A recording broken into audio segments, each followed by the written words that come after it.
Thank you very much, Paul, and thank you to all of you for joining us today.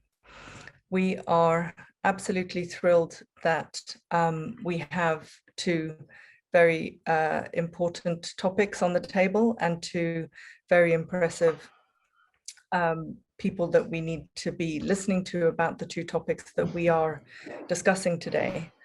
First of all, we have Justin Reich, who's joining us from MIT, and we also have Tel Amiel, who's joining us from the University of Brazil. And we are here as NORRAG today, hosting this event. NORRAG is a network of a wide variety of sectors. We have nearly 50% researchers, but we also welcome NGOs, policymakers from governments, and a wide variety of stakeholders, private sector and foundations as well. If you're not a member yet of the NORRAG network, we would very much welcome you to join us in the network. Paul, if you could drop the link into the chat, that would be great.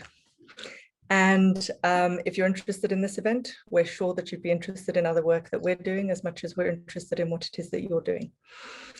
And this time 2 years ago, we may well not have had nearly 500 registrations for an event on digital education.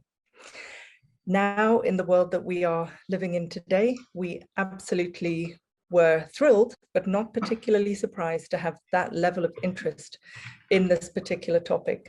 And the two aspects of the topic that we are very pleased to be discussing today, teaching and learning, and also data coloniality, data and digital rights. And without further ado, I'm thrilled to hand the floor over to Justin Reich, who's the Director of Teaching Systems Lab and Associate Professor of Comparative Media Studies and Writing. And just to remind you that as Justin is speaking, we very much welcome the questions from the audience into the chat. And we will have a session with Justin first, and then a Q&A specifically for Justin. Then we will listen to Tel, and we will then have a specific Q&A on Tel's session. And that leaves us a good half an hour to have a general discussion at the end. So without further ado, Justin, do tell us, please, why technology alone can't transform education. Thanks so much for having me, Maura. Can you hear and see everything okay? Absolutely great. Great. Yeah, so my name is Justin Reich. I'm a former secondary school history teacher. I started a consultancy that worked with schools and districts to implement new technologies in the classroom level, at the building level, at the district level. When Harvard X and MIT X got started and formed edX, I was the first full-time researcher hired by Harvard to investigate the phenomenon of massive open online courses. I'm really keenly interested. I got interested in education technology because when I was a secondary school, high school teacher, I had this really wonderful experience of being able to teach in a place where all my students had laptops, you know, not the very first school, but this was in 2002, 2003. And I was just really struck by the degree to which those devices, their network connections, help my students connect to new resources, help them take responsibility for learning off my shoulders, put it onto the shoulders of my students, have them connect with each other, have them connect with people beyond classroom walls. And much of my work has been trying to figure out, you know, what are the conditions that allow those kinds of magical teaching and learning experiences to happen, and how do we make them most likely?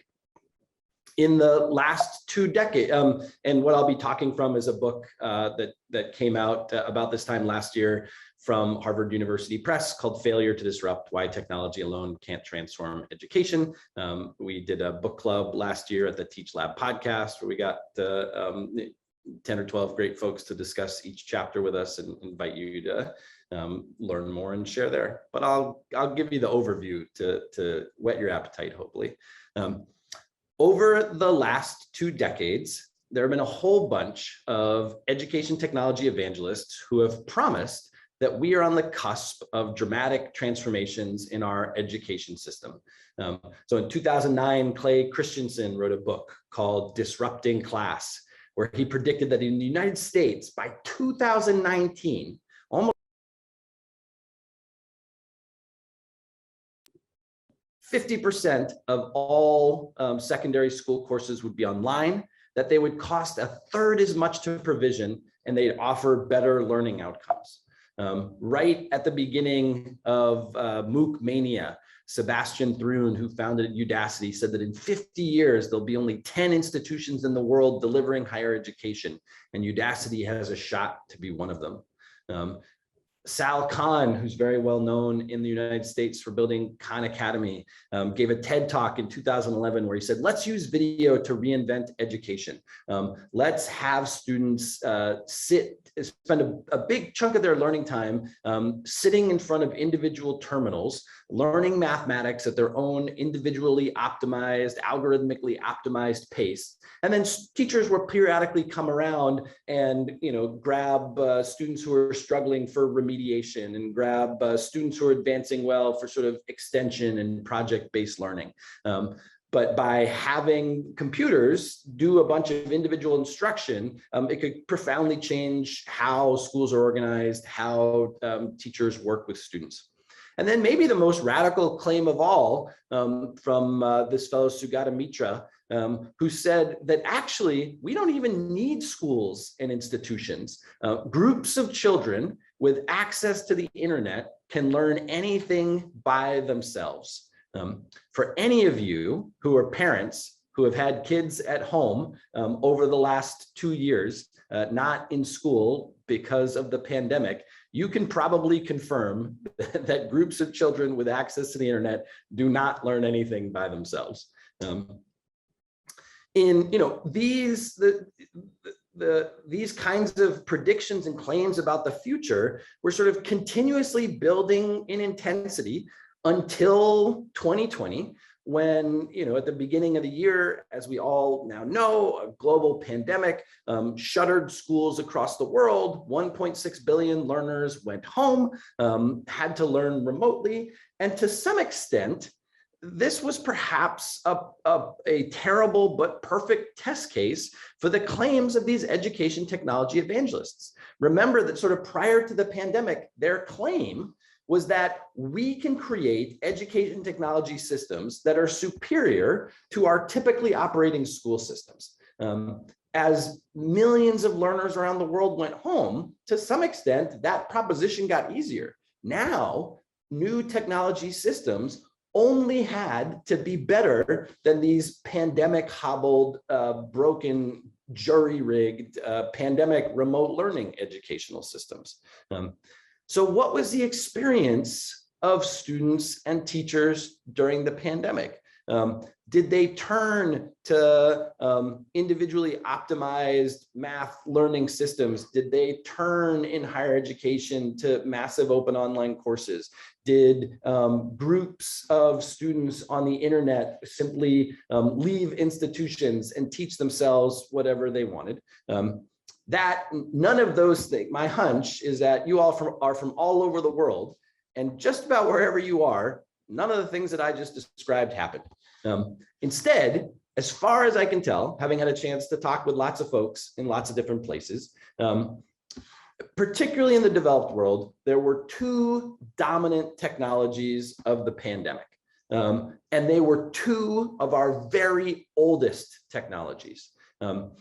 Schools used learning management systems, things like Canvas and Google Classroom and Schoology. Learning management systems were developed, sort of theorized in the 1960s and 1970s, commercialized in the 1990s, made open source in the 2000s, and they basically allow teachers and students to pass documents back and forth. My elementary school daughter has a folder in her backpack which says to home on one side and to school on the other. And that's kind of what a learning management system does. And then the second dominant technology of the pandemic was video telephony. or the technology that when we introduced it in the 1930s was called video telephony. We now call it video conferencing. And what it allows, as you all are probably way too familiar with, is a speaker to be viewed and to display some slides and say something, and to nominally be able to look and see the response of some fraction of the people who are observing the class. And for any of you who have actually taught through video conferencing over the last 2 years, you know that it's a little bit like teaching through a keyhole. That you can kind of, with some awkward straining, see and hear what's happening on the other side, but it's not really conducive to meaningful conversation. If they're in parts of the world that have less robust cellular broadband infrastructure, other really important technologies include television, include radio. In a handful of places, sort of experiments with SMS mobile app-based classes. But the point is, the technologies that we overwhelmingly turned to during the pandemic were not brand new cutting edge ideas that rearrange the way school is provisioned in districts and states across the world. Instead, actually in some places in a very unusual way, we sort of reproduced in-person schooling, same schedules, same classes, same organizations, using a combination of two of our oldest technologies, video telephony and learning management systems. In the places where this didn't happen, there was probably either in-person schooling or really traditional forms of distance education based on television and radio. Schools, all of this, here's one of the paradoxes of the pandemic. All of this took educators an enormous amount of effort.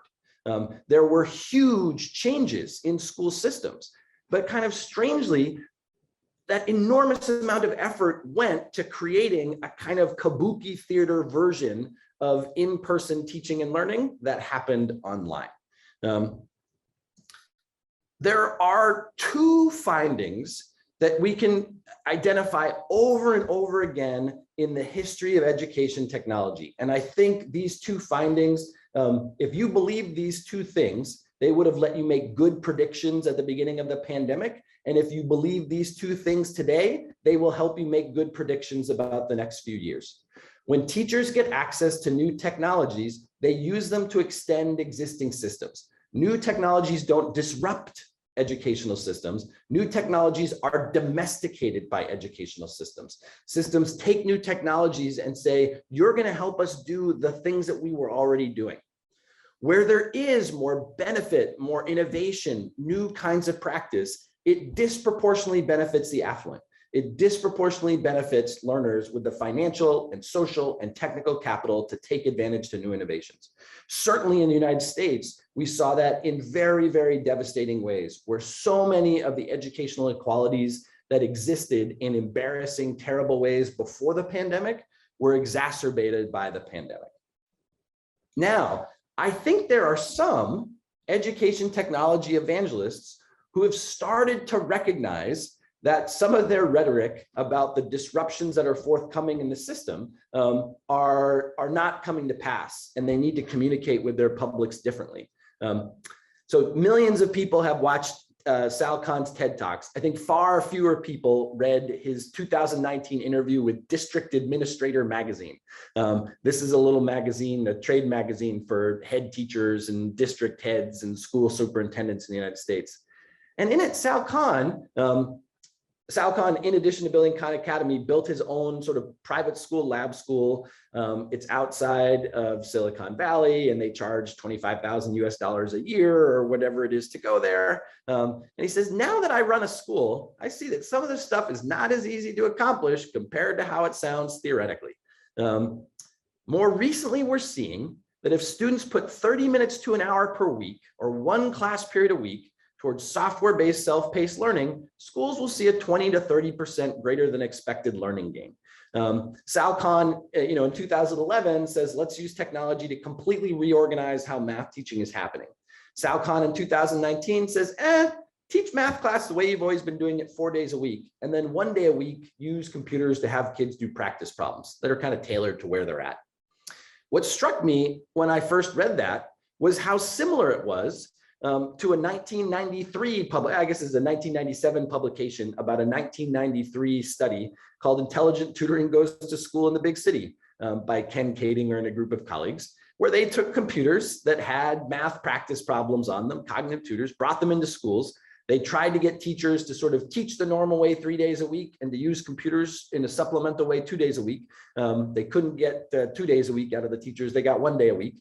And so they had a study about exactly the model that Sal Khan proposed just 25 years before Sal Khan was talking about it.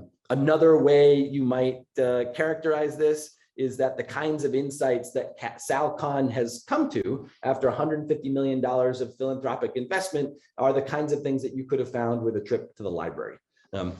There is a lot of wisdom about what the future of schools and the future of education technology holds by looking back to the past. Human beings have been working on teaching young people, teaching people of all ages with computers since the dawn of the computing era. Since there were computers the size of your living room, the size of a small building, computer scientists and learning scientists have partnered to try to figure out how to use these tools in powerful ways with learners. And as a result, there's a lot we know, and it's a pretty hard space to have real breakthrough innovations in. One way that you might summarize this, and I borrow from some work by my colleague Morgan Ames, who wrote a really great book called The Charisma Machine, is to say that there might be two stances that we can take towards education technology. One, Morgan Ames characterizes the charismatic stance. This is kind of like Sal Khan in 2011, that technology disrupts and transforms education systems, and that the future will be brand new and different because of new technology. But another frame, what Morgan Ames recommends, we call the tinkering stance, after David Tyack and Larry Cuban's book, Tinkering Towards Utopia, is that existing systems domesticate new technologies, that the future is an extension of trends from history. And we can use technology to make better teaching and learning, but it doesn't look like sweeping away the old systems of the past. It looks like continuous improvement over long periods of time, where we build new tools that help certain learners in certain subjects, in certain contexts, get better. These, I think, are two sort of additional, really important lessons that we should take away from efforts to improve schooling during the pandemic. The first is that our, charismatic technologists try to describe technologies as all purpose, as Swiss Army knives, as steamrollers that transform the future. But they're really like very specifically shaped tools. They do particular things. They're useful for particular learners in particular subjects and particular contexts, but not others. We have some pretty good cognitive tutors in certain subjects in math. They're kind of useful in early language acquisition. They're much less useful in later acquisition. They're pretty good in computer science. We don't have great ones in many of the other sciences or in social studies, in the humanities. We have technologies that work, but they don't transform everything. They make things a little bit better in a particular context. And perhaps most importantly, learning technologies are not a switch that you can flip on. They're not a tool that you can download and have transformation just follow. They're only as effective as the learning supports provided to the communities that guide them. Another way to say this is that every technology solution is a human capital problem. It's only when we build the capacity of students, of families, of teachers, instructors to be able to use technology in powerful ways that they really help.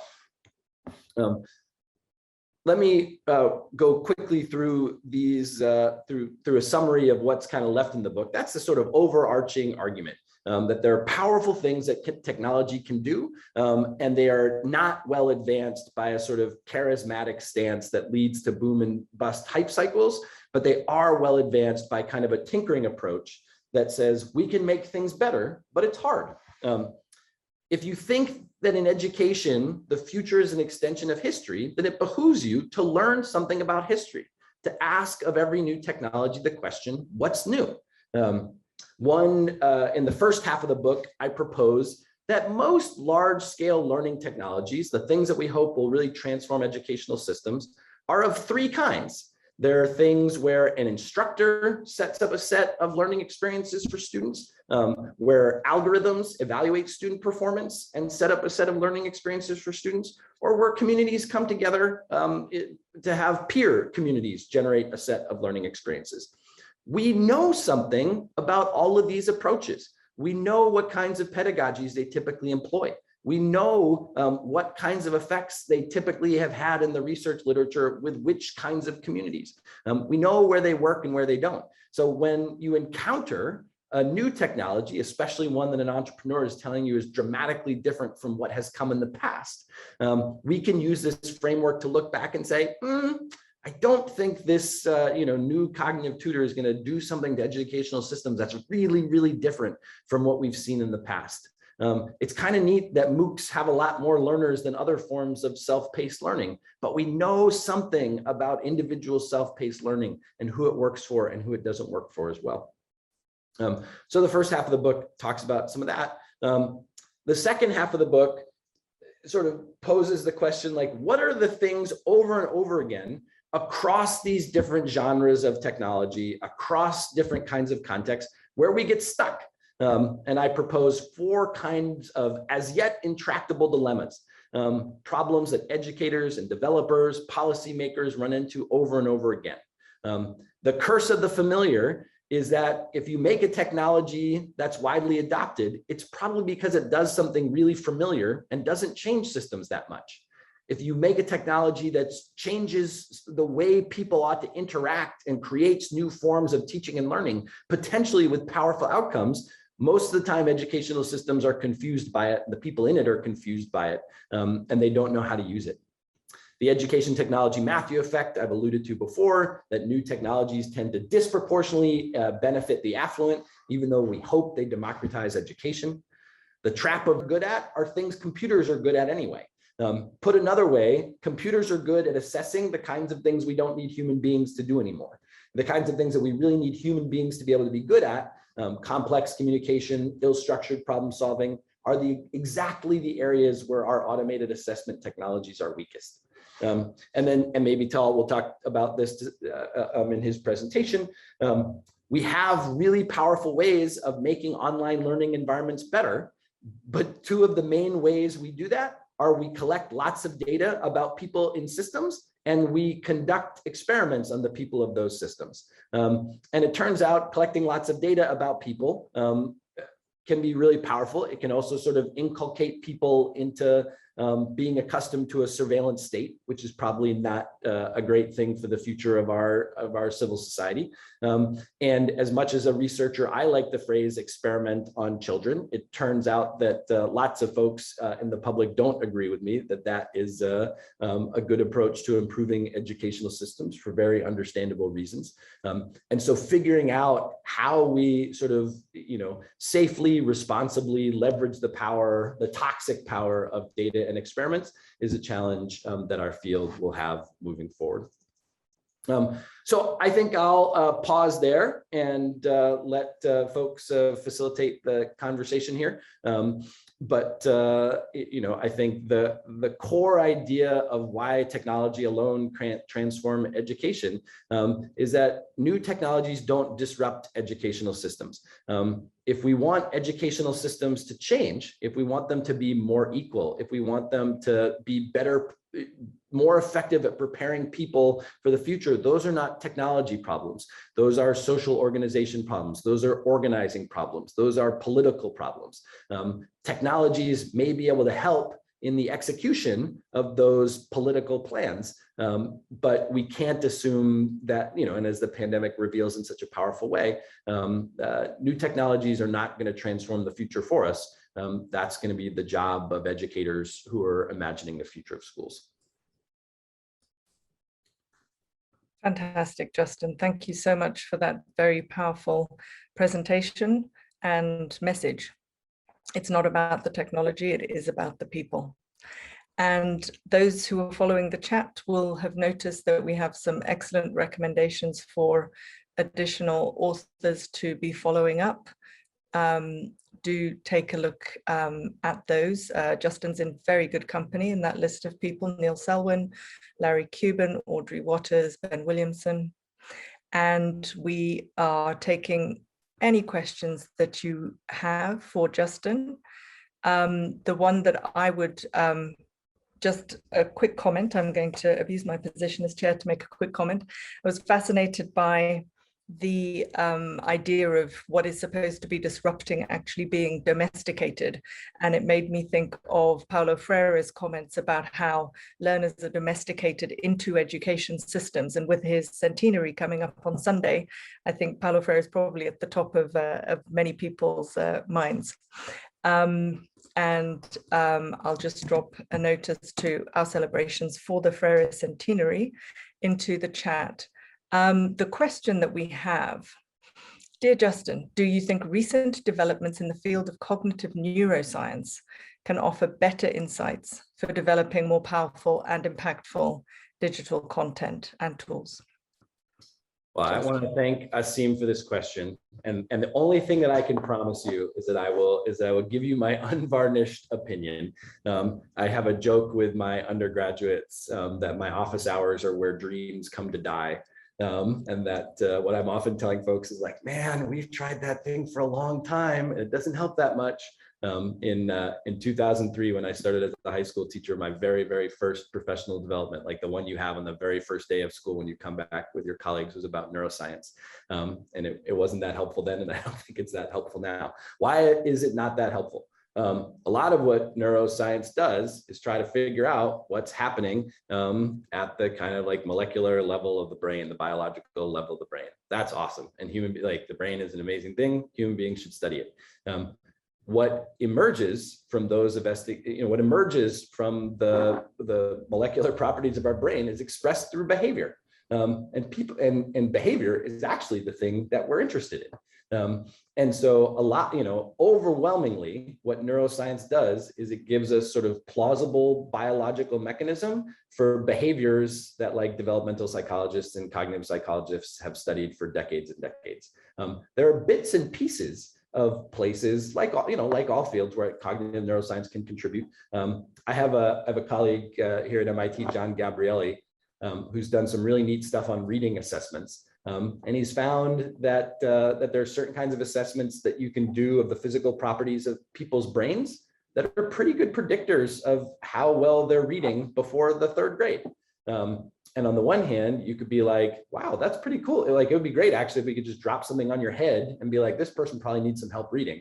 The problem, of course, is that these technological advances are not dropped into perfect societies. I mean, in the United States, they're dropped into deeply racist places. And so, presumably these tests would be used to sort of shunt kids into, into effective and ineffective instruction, as opposed to giving students the sort of support they need in particular ways. So I get very, very suspicious of folks who say that, like, oh, we have a neuroscience-based, brain-based new approach to this or that. There's a fun section of the book to write about sort of like brain-based training apps in the book, for which there's like very robust evidence they don't work. And it's also they're some of the only kind of charismatic technologists who were fined by the Federal Trade Commission in the United States for false claims. Normally the ed tech evangelists kind of get away with it, but the folks at Lumosity went a little bit too far in falsely claiming what their tools could do. So I'm sure there are modest contributions that cognitive neuroscience will make. If you want to know where the more powerful and impactful digital learning resources they come from, they will come from education technologists working really closely with practicing educators, with the families and communities that they're trying to serve, to build technologies that help learning, that also simultaneously help us think about continuous improvements in the organization of schools, in the facilitation of instruction. If cognitive neuroscience want to help with that, I'm very excited to have them. Fantastic, thank you. And I think that probably goes some way to answer one of the questions we have about the role of teachers in technology use. Another question, taking a slightly different tack, and two related questions, where someone is asking here about the political decisions, and she's asking about sub-Saharan African countries. And what is it that could be done to introduce technologies and tools well into education systems in those countries? Well, I would say one huge challenge we have in all kinds of contexts is that there tends to be, and a bunch of this thinking I've done with my colleague Mimi Ito at UC Irvine, there tends to be a very wide social distance between the people who get to develop and implement new technologies and the people who are expected to use them. I think it is very unlikely that if there's a group of MIT, Harvard educated folks at Stanford or MIT or Harvard or UT Austin developing new technologies, that they will be particularly useful or effective when they're transported to sub-Saharan Africa. The people who have a deep sense of what educational systems need in sub-Saharan Africa are folks in sub-Saharan Africa. You know, much like the people who know what technologies and tools we need in Tulsa, Oklahoma, are the folks in Tulsa, Oklahoma.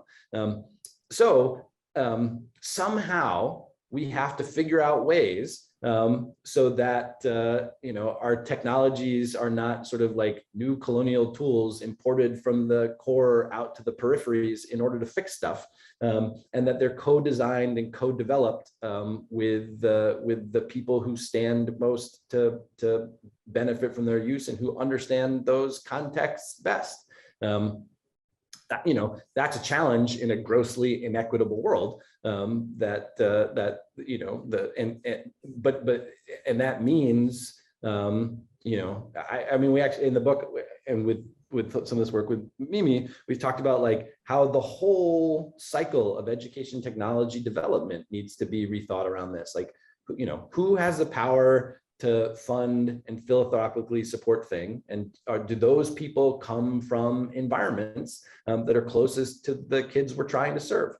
Who gets a chance to develop these tools? Are those developers coming from the communities that we're most trying to serve? Are the communities that we're most trying to serve like intimately involved in the co-design of new ideas and new applications? And if not, they're just really unlikely to work. And big thanks to Karen for putting in a link to Mimi and her work there. Fantastic. Right. We are going to hold those questions for the general Q&A later. Thank you so much, Justin. We're going to hand over now to Tel Amiel, who is joining us from Brazil, the UNESCO Chair and Distance Education Coordinator at the University of Brasília. In the same way as with Justin, please do drop your questions into the chat. And very pleased to leave you now in the capable hands of Tel. Please go ahead. So good morning here. Good afternoon to all of you, wherever you are. Thank you for the very kind invitation to be here. So I'm gonna sort of, in a sense, pick up where Justin left, and he kind of alluded to the point where I'm I'm going, which is to try to say then, well, when we make these decisions regarding technologies, what do we do from then on? And then what I'll do is I'll speak in Portuguese as requested, but I just wanted to preview that in English so that people have a sense of what we're going to, and we're going to talk about how do we make political and economic decisions in regards to the systems that we use. And so now I'll switch to Portuguese. Bom, então dos fenômenos que a gente viu. One of the phenomena that we've witnessed throughout this pandemic moment is that we have an ever-increasing number of teaching networks locally, municipally, but also we have a number of universities of higher education around the world that have now adopted, as it were, platforms. So the question is, will we benefit from these technologies? And I've been studying this for a long time now, and just like Justin said, this is a case study. We need to delve into this.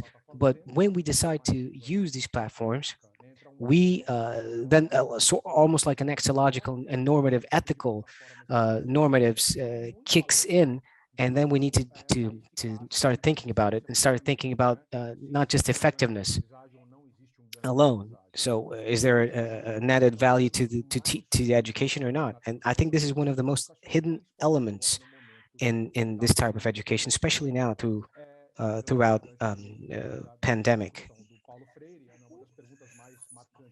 Paulo Freire, in picking up on that, one of the most remarkable comments he had in the area of technology. I'm not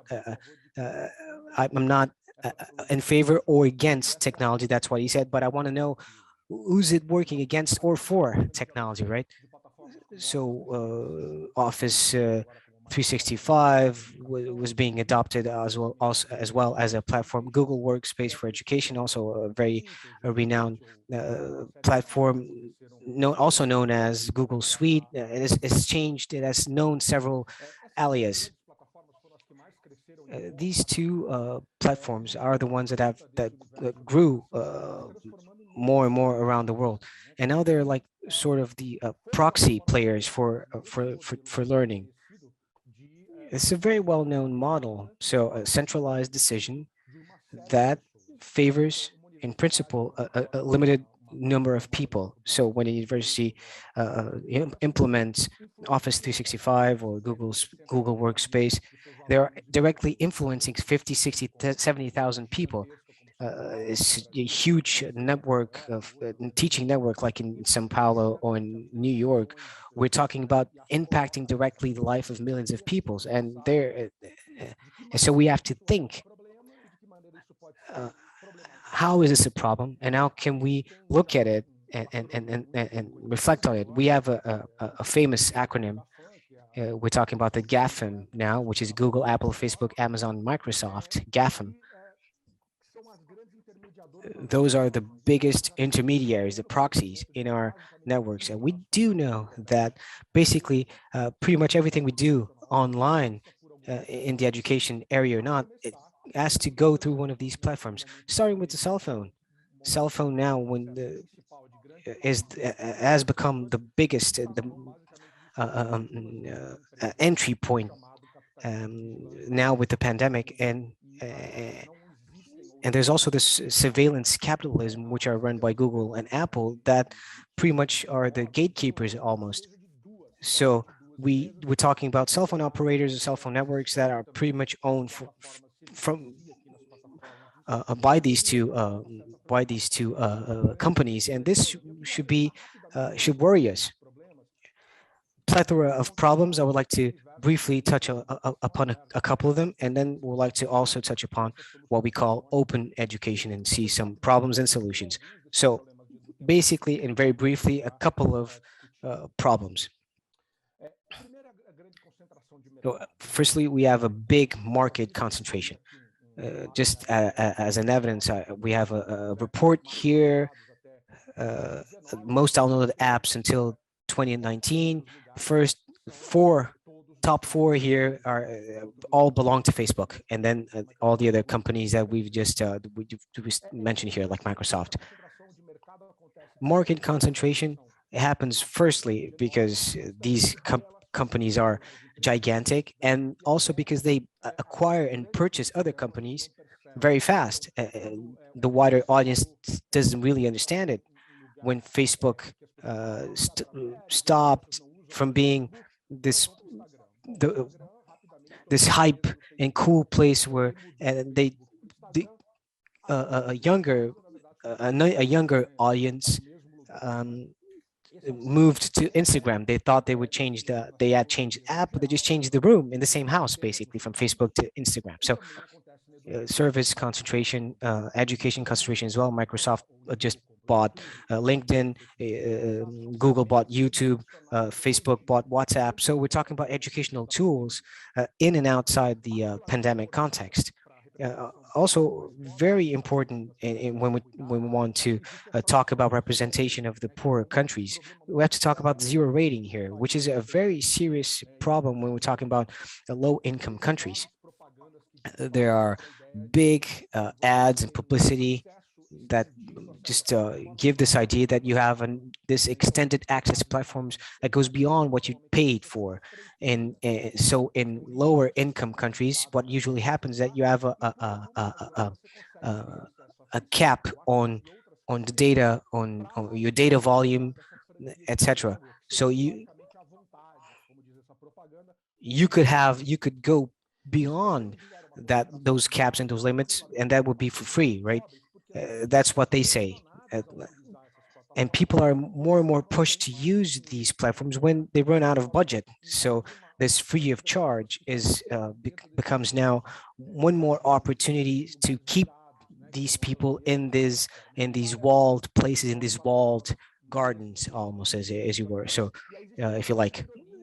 And it's deeply ironic that in some countries, students don't have access to the site, to the website of their own university, but they do have access to Facebook, which is deeply ironic when it comes to priority. So what is priority? What is their priority? To be able to access their university's website or able to access Facebook? That's factor number one, and I could give you much more examples about market concentration, but these were two quick examples. Second point here is customer retention, loyalty.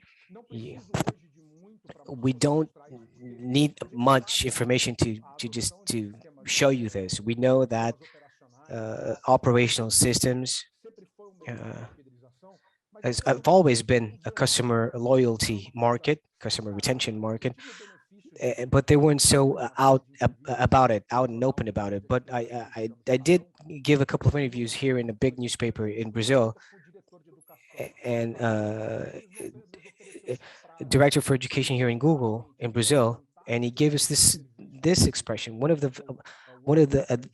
the advantages of providing the service to in schools, that you are able to retain the customers, the clients from an early stage. And the clients here, we're talking about children with 7-8-year-old children. And then we're talking about the next 10, 5, 20 years of using the same platform. So this is the type of customer user we're talking about here. When teaching, when a school implements this type of specific tool, then you're retaining those clients for a longer period of time. One of the most obvious issues now for us is privacy. We're not very worried about data exchange, which educational material between teachers and students, a slide, video. I'm not worried about privacy, really. We're talking about materials, and it's very very trivial. But then we have more and delicate type of material, research papers, your achievements in throughout your school years, but also the metadata now. We know that these platforms gather a huge amount, gigantic amount of information about us, including outside the educational area. And there's also this interesting sentences that claim that metadata tell everything, absolutely everything about you. We kill people based on metadata. That's what they said at one point, tongue in cheek, obviously. And how much these type of behaviors become then added value for these companies. That's a problem. But we're talking about sometimes innocent data that are provided of are emptied of, voided of value at first sight.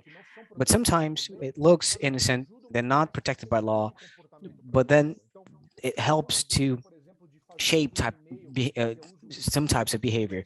So if you no longer using your email the same way you've been doing for the last couple of days, you can imagine that a person is going to the drugstore because she's sick. You don't know that that person is sick or not. But this is invaluable for all these companies. So we're not just talking about data in and of itself, data, videos, etc., but also profiling behaviors for decades now. we had this analysis carried out.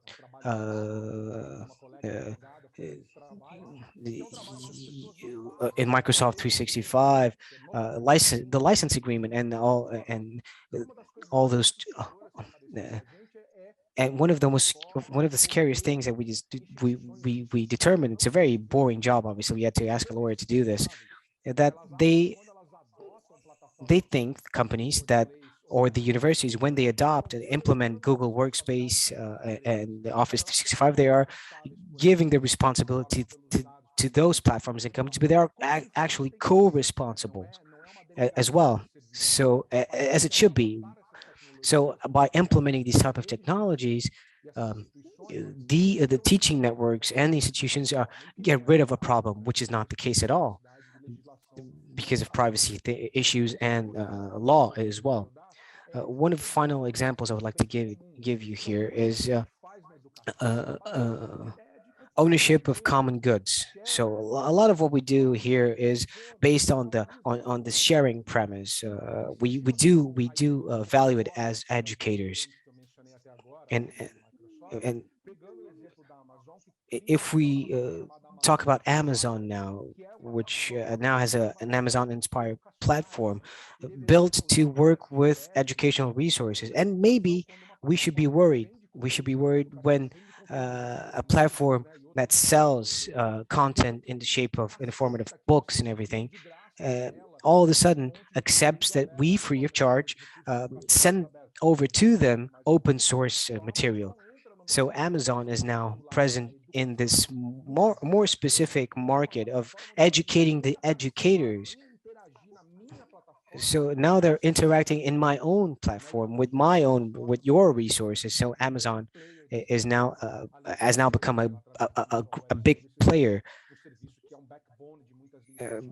besides being already a backbone service for a lot of educational initiatives throughout the world. So we can see now that this road should be an exchange of best practices, an exchange and sharing place, but now it's being used by commercial and private platforms. This is very worrying because, and now the data here is from Brazil, that students are now using these platforms. So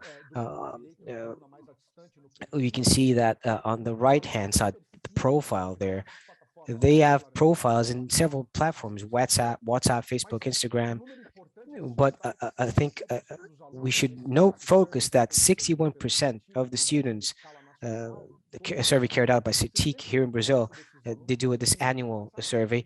61% of the students say that they use WhatsApp for educational purposes, for educational tasks. So they interact with their colleagues, with their classmates, for educational purposes. And educators also encourage this.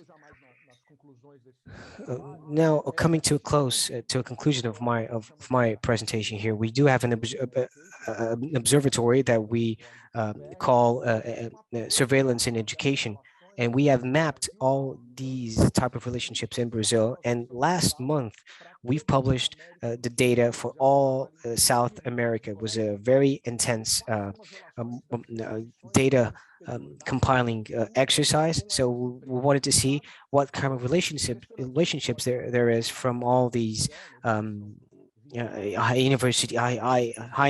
education universities with private companies. We're talking about here almost 448 higher education institutes here in South America, and Google is the absolute queen here. We're talking about 63% of the services adopted by these type of universities are Google or Microsoft. And only 20% of the institutions control their own servers.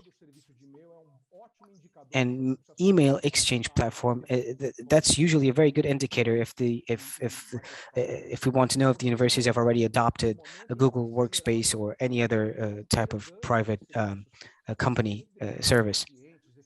So we are rendering these services, we're giving it away, and we're giving them to this market that is based itself in data gathering. So consequences here, free of charge does cost something. There are no free lunches, obviously. we can think of a platform that provides good quality, high quality video conferencing services. And there's always someone who needs to pay that bill. And we usually pay that bill and foot that bill with our data. I think people have not yet do not yet see this clearly.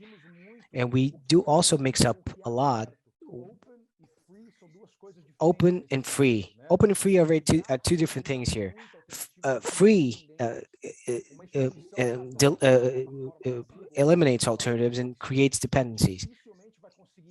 So Google, somebody who's using Google or other type of platform, it will have a hard time leaving that environment, that platform. If you're using Gmail, then you will start using that other services, other related and connected services. When you have a Gmail account when you're 8 years old, or Microsoft account, this stays in your life throughout your life in different shapes and formats. So governments as well stay very dependent.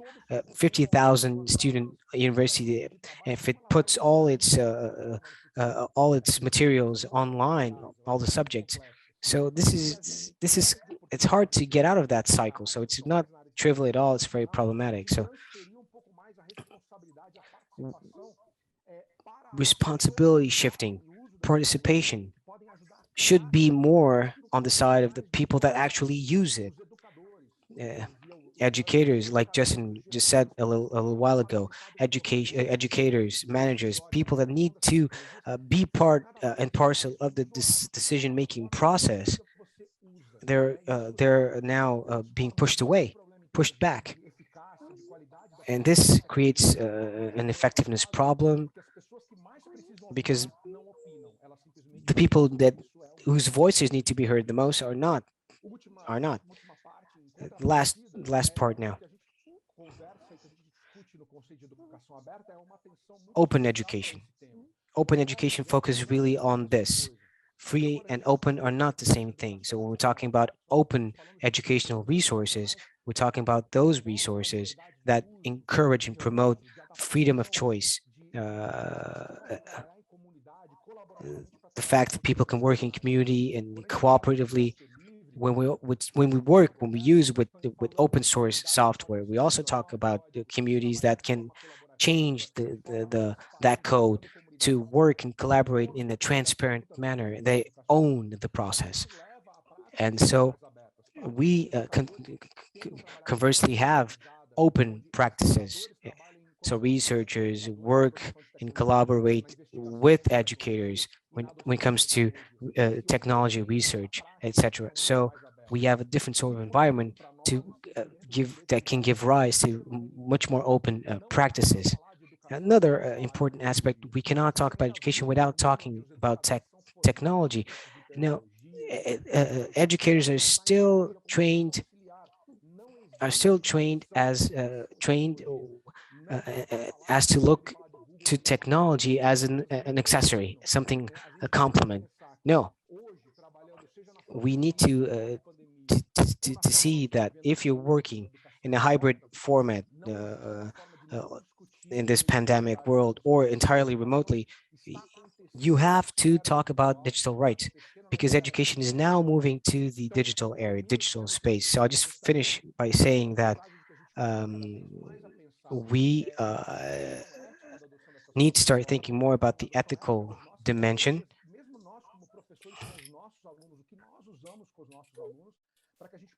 What we use with our teachers, with our students, so that we can have a more open source, open world, and not just the free implementation of so-called free tools. Thank you very much. Thank you once again for your invite, and that will be all. Thank you. Thank you so much for that, Tel. That was absolutely fascinating. One slight mistranslation, that in my mind, when I saw à volontage, what I understood, well, what the translation was is freely available. In my mind, when I did my mistranslation, I understood it as willingly.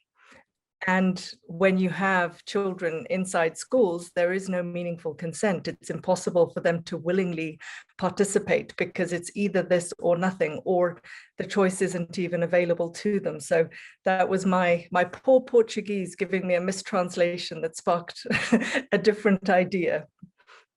What would you say about that idea of children as a captive audience in a school? So that's, I think, one of the most important points. And I emphasized, we could emphasize this in terms of an institution, and that applies to staff and teachers. But what I think is kind of fascinating is when it happens at the classroom level. And so when the teacher says, well, we're going to use a WhatsApp group, because we simply assume people have WhatsApp because it's become the scheme for telephony around the world, that's an act of oppression. I mean, that actually is an act of oppression, is saying, first, there are no alternatives, or I'm going to make it convenient when there are plenty of alternatives. I mean, dozens of alternatives. And it really isn't that convenient. And it completely ignores the ethical dimension of what we're doing. So I think that we have micro oppressions that we can easily fix within the classroom. And then we have institutional oppressions, which are solved by collective action and politics. And we have to act in both of those sides. Great, thank you. And we have a question here, which I think you partially addressed, but if you wanted to give any more details there. So the question is, whose technology and whose content is getting disseminated? And you discussed those, the big tech firms. And in terms of that content, could you say something more about North-South, South-South? What's actually happening there on the sort of that level of colonizing, decolonizing, data colonialism? Sure. So one of the obvious concerns that we have is, and many countries around the world feel this way from, in regards to other countries, is this colonization or concentration of the market in particular countries. So on what we're discussing here, we're mostly discussing businesses that are from, America, but other countries have other outlooks towards different regions. And they're worried that big platforms will take over what we consider to be the free and open space of the internet. But there's one clear element, which is that we forsake, when we don't use open source software, we're not just forsaking an economic model, we're also forsaking actual participation. I mean, so technologies like educational resources are things we can actually build, that people have competencies to build. And somebody mentioned Moodle as an LMS. Moodle is a good example. I mean, it's been so modified and customized and changed and bettered by this large community of people that have been involved, that is no longer simply a country or a business that takes care of it. So that's one dimension. The second dimension, which obviously worries me and other people, is, well, these are hosted in particular businesses and services. These are not charities. So once you have 60 petabytes of information on a Google server, and Google might go under. Yahoo did. We know we thought Yahoo would go. MySpace, nobody thought MySpace would go away. It did. It took away with it millions of songs we don't have access to anymore. I mean, Google might just disappear, or might decide, like it's already deciding, that it has to charge for services that were free when the pandemic started. So what happens to that data? Who owns that? Who actually owns that data? Do we have backup for every single email and every single presentation, every data set for science that we created? We don't. And so that leads to a form of colonization as well, but it should be an administrative problem. It should be very clearly an administrative problem, right? Great, thank you. And another question here about exploring the possibilities of free and open source software.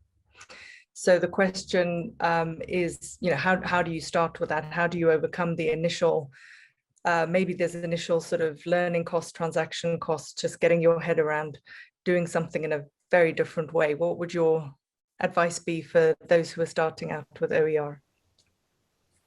So one of the things that we do is emphasize this idea of open educational resources as a really great practice associated with open source software, because then you create a whole ecosystem where people can find the software they need to edit and share and view the resources. And also you use tools that are freely available to everybody to participate in a community of building resources. So it's a really fertile ground for educators in light of what we do. The things that we like to do, which is to share, to get things together. This is the essence of our practice. And so it's not like it's a barrier. It seems like it's like the best playground for us is to work on open source and free software. One of the things that we do is disseminate the really great tools that are available. Free software is not something that is horrible, poorly designed thing that you can't use. Pilots rockets, so we're doing okay with free software.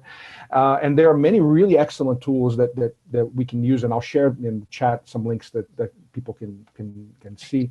But also what we're doing is politically, we're discussing at the federal level in Brazil and in other countries with other colleagues to promote the idea of public infrastructures, or at least public-private infrastructures that are controlled by and federated within the institutions that make use of them. So free software is not necessarily against commercial entities at all.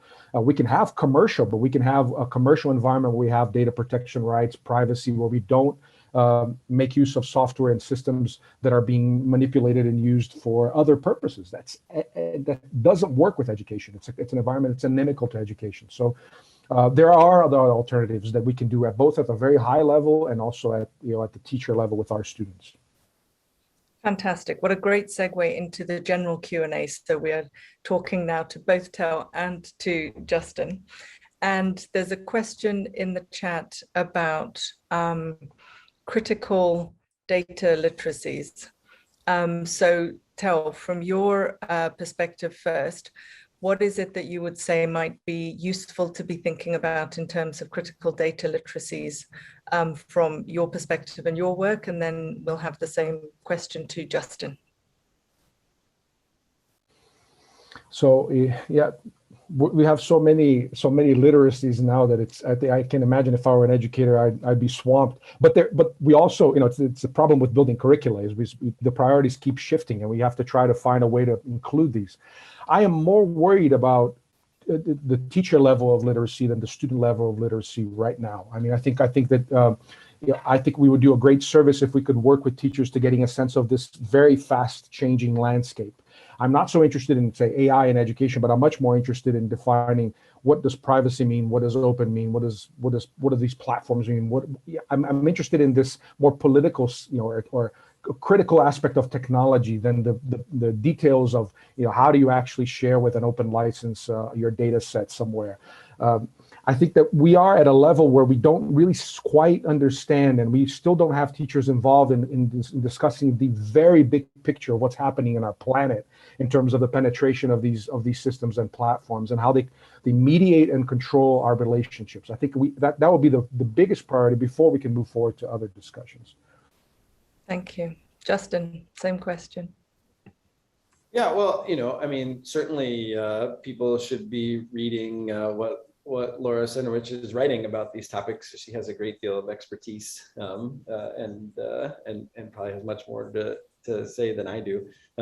Suffice it to say, I think an important thing when thinking about teachers and students is sort of how much we ask of them already. There's a lot to learn and a lot to know in the world. And we're not going to improve educational systems by saying, you know what else teachers should know how to be really good at? It's blank.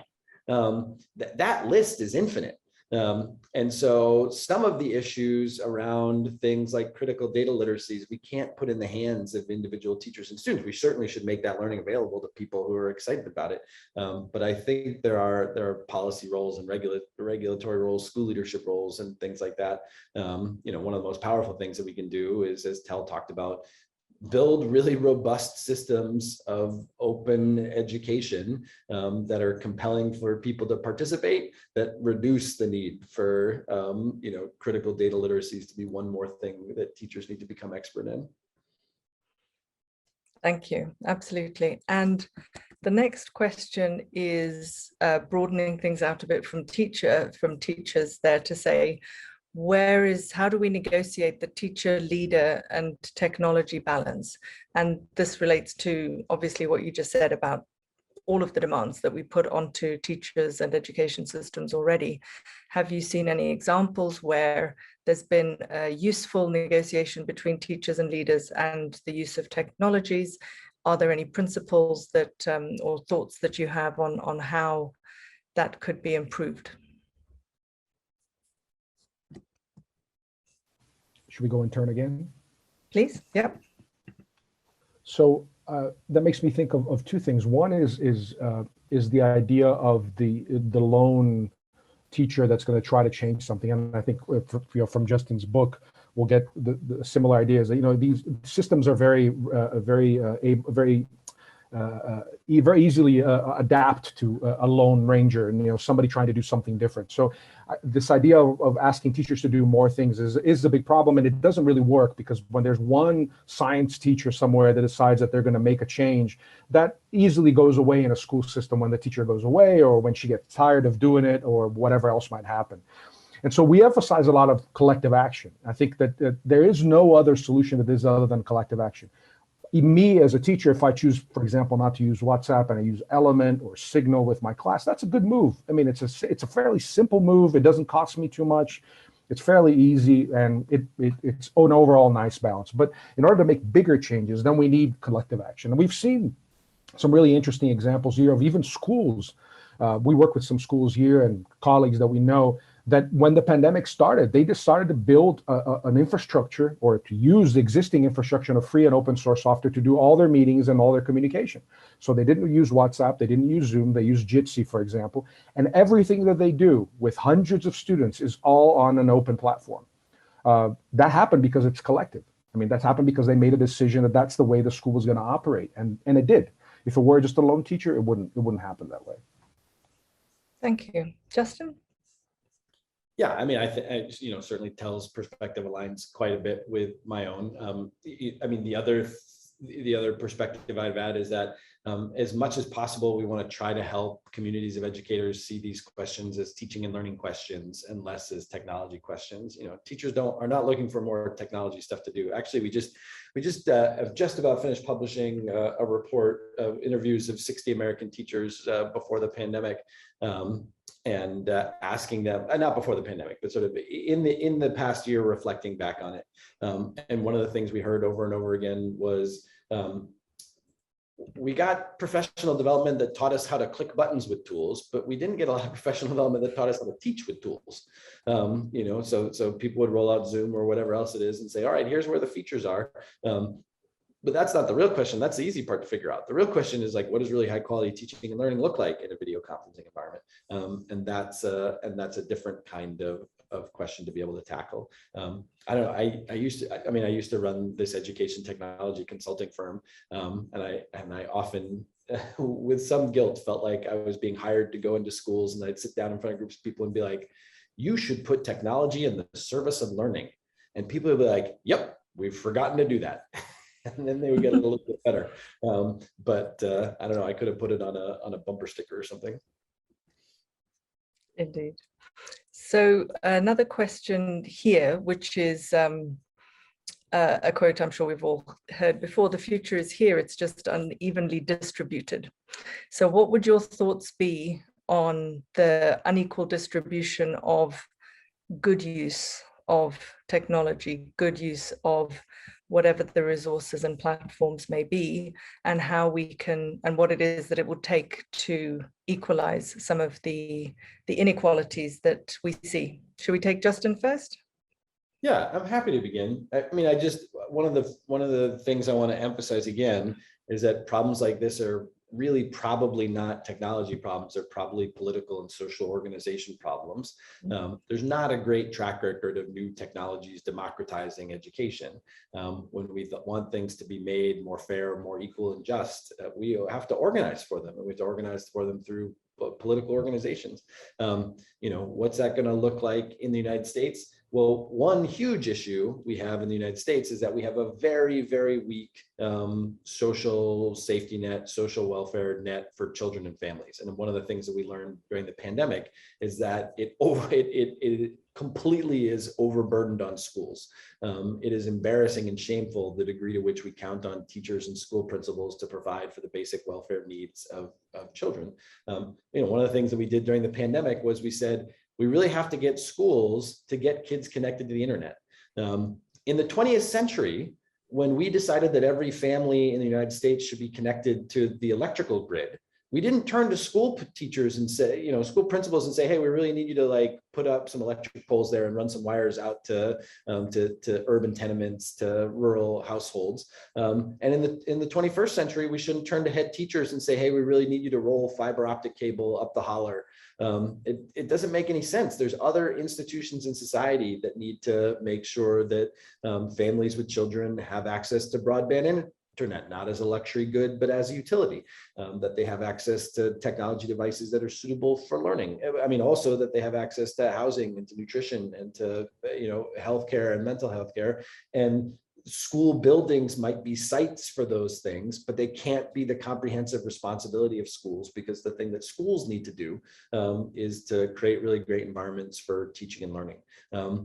A lot of the work that we have to do, it's probably different in different countries, but in the United States, the work that we have to do is at the level of organizing to improve the social welfare of children. I think a lot of sort of disparities in educational experiences and educational outcomes start from there.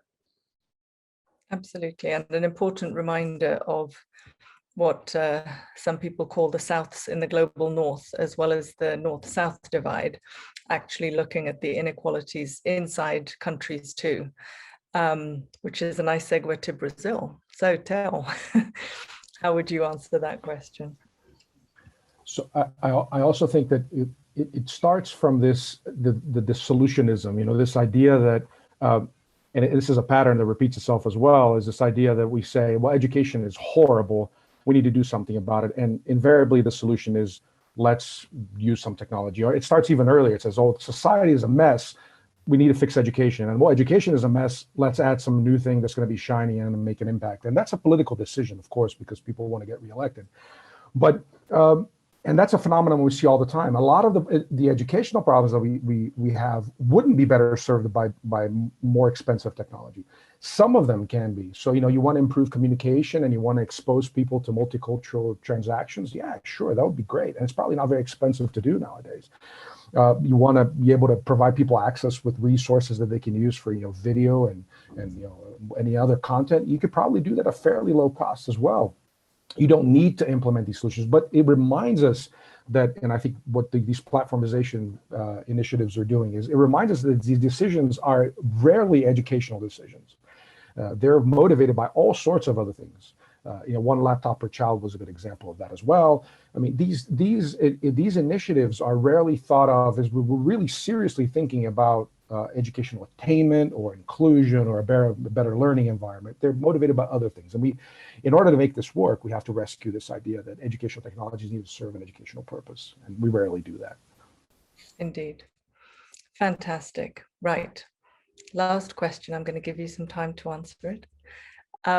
In terms of the actual recommendations, if you had policy people sitting around the Zoom call with you or sitting around the table, what would be your top few policy recommendations that you would like to see them implementing in order to make this vision actually work for teachers and learners? Tel. First thing I'd say is stop. Breathe and stop, because I think that we're moving too fast and breaking things, like the people in Silicon Valley would say. I think that the second step would be to take seriously the idea that we need teacher and managers and school principals and the folks that make schools and education. We take them seriously when we're talking about educational technology adoption, and bring them to the table from the inception of these projects. So, and I'm talking about large multi-billion-dollar projects that talk about robotics in education and the adoption of e-textbooks. I mean, if we seriously had consultations with teachers and put them on the table and talk to them, I think these projects would be much better designed. The second thing would be to design policy that's not one size fit all. And in many countries around the world, governments don't have a federal mandate over education. Some countries they do and some they don't. But even at the state level, the diversity within municipalities and the inequalities and the needs are so different that if we keep trying to do educational policy like one laptop per child or one thing for everybody, it rarely is going to work. And Justin mentioned this as well. I think we need to be able to live with the idea that we don't need all this. If we do, we have to ask, and we have to bring people together to sit and design it together with us. And then once we have it, we have to make sure that we don't lock people into solutions that are going to be good for everybody. Thank you. Justin. Yeah, I think there are some great themes there. So there's an article that I wrote recently for Educational Leadership magazine, I'll put in the chat, called Schooling in the Fifth Season. One of the things I've been thinking about a lot recently is that the kinds of disruptions and interruptions that we've seen during the pandemic are probably more of a harbinger of a future than any of us would like to believe. We have 1 degree Celsius of global warming, which is transforming our climate and how our societies operate in the United States. You know, in the past couple of weeks, we've had a lot of schools closed to COVID, but we've had schools in California closed from fires, schools in New Orleans in the Southeast and Mid-Atlantic closed from hurricanes and floods. Because of climate change, interrupted schooling is going to become a more common, prevalent theme. The fifth season refers to this fabulous speculative fiction work by N.K. Jemisin about a world whose society is sort of permanently interrupted by planetary climactic changes. You know, so there are 4 recommendations in there, which are really all around the question of like, how do you create more resilient school systems that are more robust to interruption? I do think universal broadband and universal technology access plays an important role in that. I think thinking about what are pedagogies that are robust to interruption. How do we look at our curriculum and emphasize doing fewer things well, so that when chunks of time are missed, we're not losing whole topics, but we're taking on different kinds of nuance and emphasis within a set of core topics. And then finally, thinking about, you know, especially in the United States, thinking about expanding the social welfare for children and their families, so that in periods of emergency, of disruption, you know, we know systems work well in normal times, so we know that they're more likely to work better in periods of disruption and challenge. Fantastic, thank you. So in the last few minutes that remain to us, just very quickly to draw people's attention in the chat to the Global Education Monitoring Report. They currently have a consultation on, and they're asking for people to share your thoughts there. The kind of people who are attending this and who are presenting here will have very useful views for their 2023 GEM report on technology and education, which is the next in the series. And so being able to contribute thoughts and expertise to that consultation for the Global Education Monitoring Report would be very helpful.